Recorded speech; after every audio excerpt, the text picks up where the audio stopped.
कार्यक्रम के प्रायोजक हैं श्री मदन भाई रेखाबेन हुमड़, रूपेन प्राची हुमड़, अनगवीर आर्शवीर हुमड़, रिक्ता विशाल सेठी, आरिका अर्जुन सेठी। उपस्थित भव्यात्माओं, पिछले 5 दिनों से लगातार वास्तु पर चर्चा। आज 6वां दिन, आखिरी दिन इस विषय का।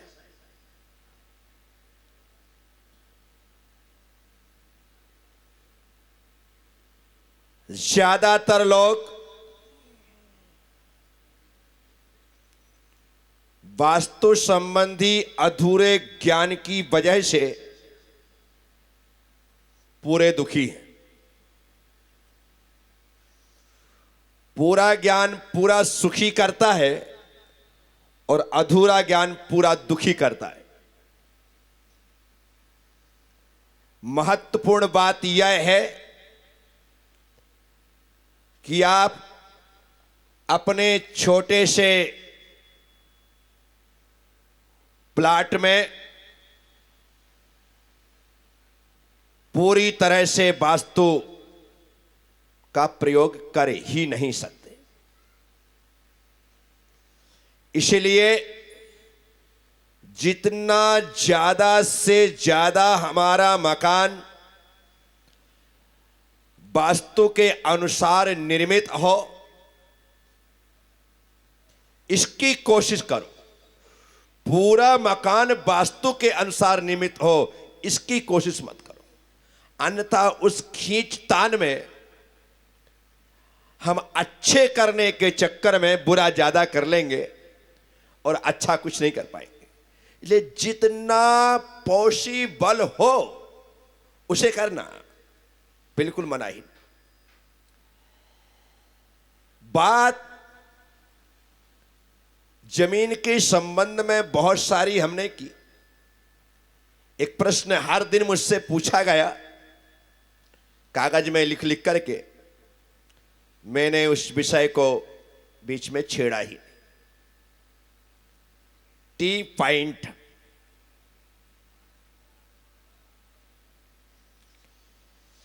ऐसा प्लाट, ऐसा मकान, ऐसी दुकान, ऐसा भवन जो यूं और यूं रास्ते के सामने हो, अर्थात आपके घर के सामने एकदम टी बन रहा। क्योंकि आपने मकान लिया तो रास्ता तो होगा ही, तो एक रास्ता यूं गया है। लेकिन प्लाट काटने वाले ने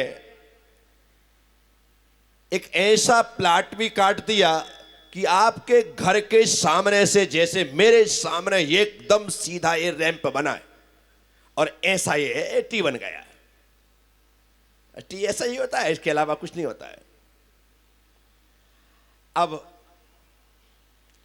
टी वाले प्लाट को ले ना ले,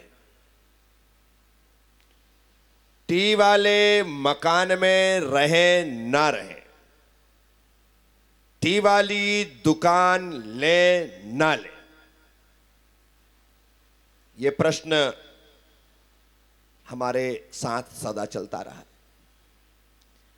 अब मैं आपसे कहता हूं, इसके लिए मुझसे प्रश्न पूछने से अच्छा है जिनके मकान दुकान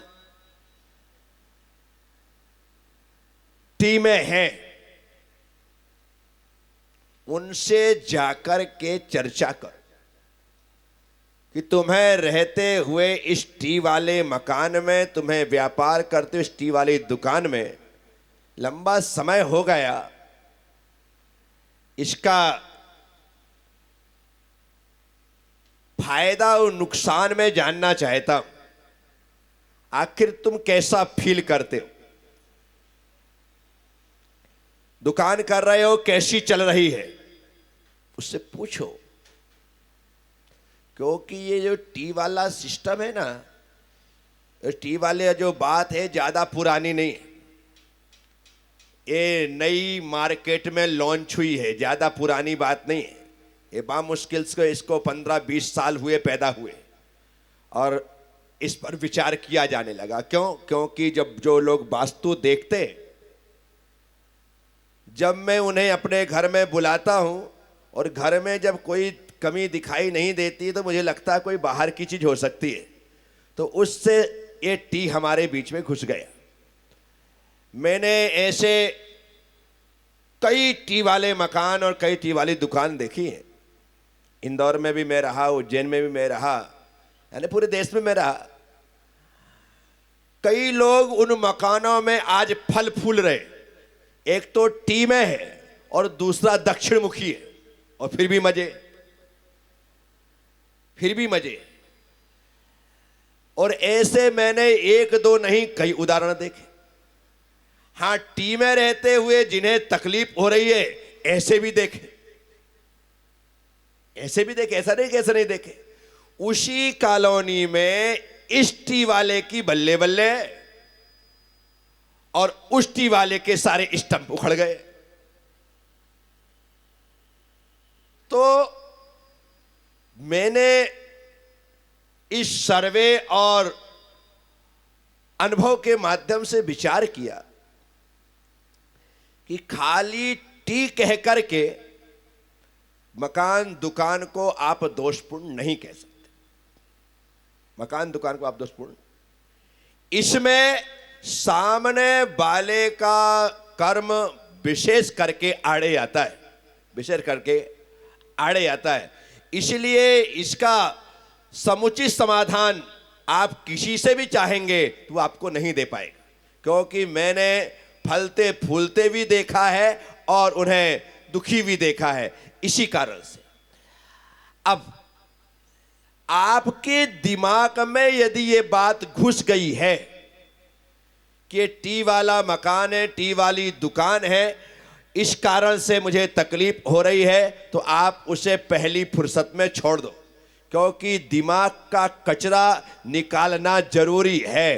क्योंकि भले कारण दूसरा बन रहा हो, आपको वही बात लगातार पिंच कर रही है कि इस कारण से है। ऐसा मकान दुकान आपको मिल रहा है और आपके दिमाग में आ गया है कि दुकान मकान लूं या ना लूं, तो मत लो। क्यों? क्योंकि लेने के पहले जो बात हमारे दिल दिमाग में चुभ रही है वो चीज हमें नहीं लेना चाहिए, वो चीज हमें नहीं लेना चाहिए। ये महत्व की बात है कि लेने की बात आए तो बिल्कुल मत लो, और आपके दिमाग में कचरा घुस गया है किसके कारण दुखी हो, तो आप उसे बेच दो। सही कीमत नहीं मिल रही तो औने पौने भाव में बेच दो, लेकिन कम से कम आप अपने दिल और दिमाग से स्वस्थ रहो, ये सबसे महत्वपूर्ण बात है। इसलिए टी वाले लोग इस बात को विशेष करके ध्यान दे करके चलें। परंतु मैं कह दूं कि नहीं, बिल्कुल बेकार होते हैं, ऐसा पूरी किताबें मैंने पढ़ डाली, कहीं ऐसा देखने में नहीं आया है, क्योंकि मैंने फलदायी भी देखा है और दुखदायी भी देखा है। इसलिए आपको तकलीफ है तो आपको छोड़ देना चाहिए, यही समझदारी है। और ऐसे भूखंड नहीं लेना चाहिए जिनसे आपको आने वाले समय में टेंशन हो, ये बात है। इसके अलावा लोग बहुत सारे प्रश्न रखते हैं। किसी ने ईशान कोण में बेडरूम बना रखा है, अब क्या करे, रहना भी है, घर उसी प्रकार का है, बेडरूम बना रखा है। मैंने कल कहा था यदि ईशान कोण में बेडरूम है और आप उसमें हैं, तकलीफ पा रहे हैं, निश्चित तौर पर आप चेंज कर लीजिए, अपने माता पिता को उसमें भेज दीजिए और आप उनके स्थान पर आ जाइए।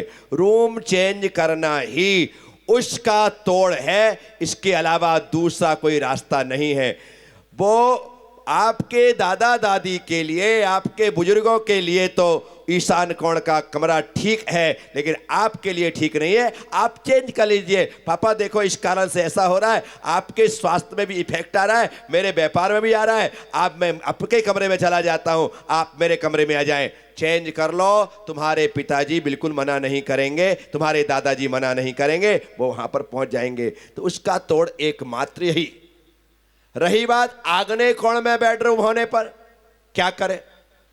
आग्नेय कोण का बेडरूम निश्चित तौर पर हमारे क्रोध का कारण बनता है। उस घर में तू मैं लगातार चलती रहती है, बात मान के चलना, क्योंकि बड़ा गर्म कमरा है, वो हमारे ऊपर वाले कमरे को गर्म कर देता है, इसे गर्म कर देता है। तो आग्नेय कोण में ये स्थिति बनती है। आग्नेय कोण में ऐसी स्थिति निर्मित हो रही है तो और आपके पास दूसरा कोई साधन है ही नहीं। वन BHK का मकान है तो फिर कुछ कर ही नहीं सकते। उसमें आपको सिर्फ सोने की प्रक्रिया को थोड़ा सा चेंज ऐसा करें, आपका उस कमरे में आपका सिर आग्नेय कोण में ना हो, थोड़ा ठंडे वाले कोने में इस प्रकार से पैर पूरब की ओर पैर कर लें और पश्चिम की ओर सिर कर लें, तो आप इससे बच सकते हैं। बाकी कोई दूसरा रास्ता उसका नहीं है, क्योंकि आपको उसी कमरे में सोना है, उसी में रहना है। तो आप अपने सिर और पैर की दिशा बदल सकते हैं, बाकी इसके अलावा और कुछ भी नहीं किया जा सकता है। और ज़्यादा से ज़्यादा आप कलर थेरेपी में जाकर के अपने उस कमरे का कलर परिवर्तित कर सकते हैं, चेंज कर सकते हैं। वो कलर यदि आपका हल्का हरे कलर का हो जाए, हल्का नीले कलर का हो जाए, तो वो शांति में कारण बनेगा। यदि आपके उस कमरे का कलर भी लाल है, लालिमा को लिए हुए, ज़्यादा डार्क पीला है, इस प्रकार से गहरे कलर में है, तो वो और दुखदाई होता है। आप कलर थेरेपी के माध्यम से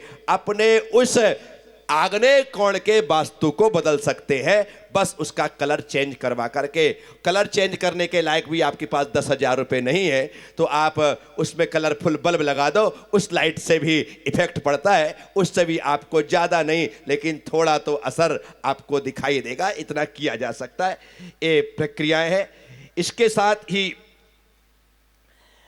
आपने यदि अपना मकान अपनी राशि के अनुसार से नहीं लिया है, नहीं किया है, तो क्या पूरे परिवार उससे दोष से ग्रसित होता है? ऐसा नहीं कहा जा सकता है। मकान दिशा जिस प्रकार का बना है, कई बार क्या होता है कि हमारे घर में एक संतान का जन्म होता है, एक संतान का जन्म होता है। आप उस मकान में रह रहे हैं, कई लोगों के मुख से मैंने सुना है, जब से हमारे घर में इस बेटी का जन्म हुआ है तब से तो बारे न्यारे हो गए। क्या हो गया? अब मकान तो तुम्हारे दादाजी के नाम से है और बेटी के जन्म होते ही काम धाम व्यापार बिजनेस ये वो सब कुछ हो गया। तो इसलिए कभी कभी क्या होता है, दिशा और मकान की राशि का मिलान ना भी हो और कोई भाग्यवान व्यक्ति उसमें हो, तो सारे के सारे दोष अपने आप समाप्त हो जाते हैं और उसको लिए निश्चित तौर पर उसकी वजह से वो कार्य वहां पर सिद्ध होते। आपने एक ने प्रश्न पूछा है, बहुत सारे प्रश्न इसके अंतर्गत हैं। अब मकान का गेट जो है वो पूरब व पश्चिम में है।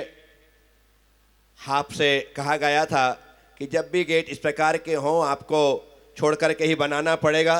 पूरब का गेट है तो वो ईशान की ओर हो, पश्चिम का गेट है तो वायव्य की ओर हो, ये करना पड़ेगा। और ये नहीं होता है तो सबसे अच्छा मैंने उपाय आपको उसी दिन बता दिया था, चांदी का तार आप द्वार पर लगा सकते हैं, वहाँ पर सिक्के लगा करके उसका उपयोग कर सकते हैं। अग्नि कोण में WC है तो क्या होगा? पेट खराब होगा और कुछ नहीं होगा। क्या अब है, अब जो चीज पॉसिबल हो, जैसा मैंने आपको बताया है उसे आप कर सकते हैं, तो निश्चित तौर पर उसमें सुधार होना चाहिए। अब हमने इस प्रकार से वह स्थितान बना रखे हैं या बने हुए हैं, बने बनाए ले लिए हैं, तो उस संबंधी मैंने कहा ना 100% आप नहीं कर सकेंगे, तो ज़्यादा दिमाग फिर उसमें ना लगा करके। पश्चिम गेट के सामने 20 साल से खाली प्लाट पड़ा है, क्या करूं? खरीद लो। क्या यदि खाली पड़ा है तो आप निश्चित तौर पर, अब कोई खाली है नहीं बना रहा है तो आएगा समय, क्योंकि हर भूमि का एक समय आता है और उस समय के आने पर व्यक्ति वहाँ पर अपना नवनिर्माण करता है, घर में सभी मेंबर का स्वास्थ्य किसी ना किसी कारण से सही नहीं रहता है, क्या इसमें भी वास्तु का दोष हो सकता है? हो सकता है। कारण सभी प्रकार के मिलते हैं। मैं हमेशा कहता हूँ, शास्त्र भी कहते हैं, एक कार्य की सिद्धि में अनेक कारण होते हैं। एक कार्य की सिद्धि में वास्तु ही कारण हो कोई जरूरी नहीं है, पर अनेक कारण होते हैं। उसमें एक निमित्त यह भी हो सकता है, पॉसिबल है। डॉक्टरों को आप एक बार दिखवा लें। दिखाने के पश्चात यदि हमारे शरीर में किसी प्रकार की आंतरिक परेशानियां नहीं है और फालतू फिर भी हम बीमार बने रहते हैं, तो निश्चित तौर पर एक बार डॉक्टर को छोड़ करके किसी वास्तुशास्त्री को वह मकान दिखा देना चाहिए और उससे भी कहना चाहिए कि ऐसा इलाज बताना जिसमें ऑपरेशन ना हो। और यदि कोई बड़ी बीमारी है, कैंसर जैसी करनी है, तो फिर मैं ऑपरेशन करवाने को भी तैयार हूं, लेकिन पूरे शरीर का नहीं, कहीं एक आध स्थान का कर सको तो उतना मैं करवाने को तैयार हूं। एक हमें करना पड़ेगा, क्योंकि जहां जो जरूरत होती है वहां और करना ही पड़ता है, तभी जाकर के। परंतु मैं बार बार आपसे अभी फिर से कहूंगा कि आप वास्तु पर विश्वास करिएगा, अंधविश्वास बिल्कुल मत करिए। इसके पीछे नहा धोकर के पड़ गए तो हो सकता है तुम जिस मकान में रह रहे हो उस मकान को भी तुम्हें छोड़ करके कहीं बाहर जाना पड़े, ऐसी स्थिति निर्मित हो सकती है। एक प्रश्न इसमें बहुत अच्छा है, उसी से संबंध में हमारी चर्चा रह गई थी, तो दोनों के दोनों काम उसके साथ हो जाएंगे। हम अपना जो मकान निर्मित करते हैं उसमें भले आप खाली ग्राउंड फ्लोर बनाओ तो भी छत पे जाने के लिए सीढ़ियां बनाते हैं। आप फर्स्ट फ्लोर बनाओ तो सीढ़ियां बनती हैं, और यदि बढ़ते जाओ तो सीढ़ियां तो बनेंगी ही बनेंगी। तो सीढ़ियां जो हमें बनानी है, उनको बनाने के लिए बहुत सारी बातों का ध्यान रखना चाहिए। सबसे पहली बात तो यह है कि सीढ़ियां एंटी क्लॉक ना हो। क्या लोग उल्टा घुमा देते हैं? क्लॉकवाइज होना चाहिए, जैसे घड़ी घूमती है। सबसे पहले तो सीढ़ियां व्यवस्थित तरीके से क्लॉकवाइज चले। इस कार्यक्रम के प्रायोजक हैं श्री मदन भाई रेखाबेन हुमड़, रूपेन प्राची हुमड़, अनगवीर आर्शवीर हुमड़, रिक्ता विशाल सेठी, आरिका अर्जुन सेठी।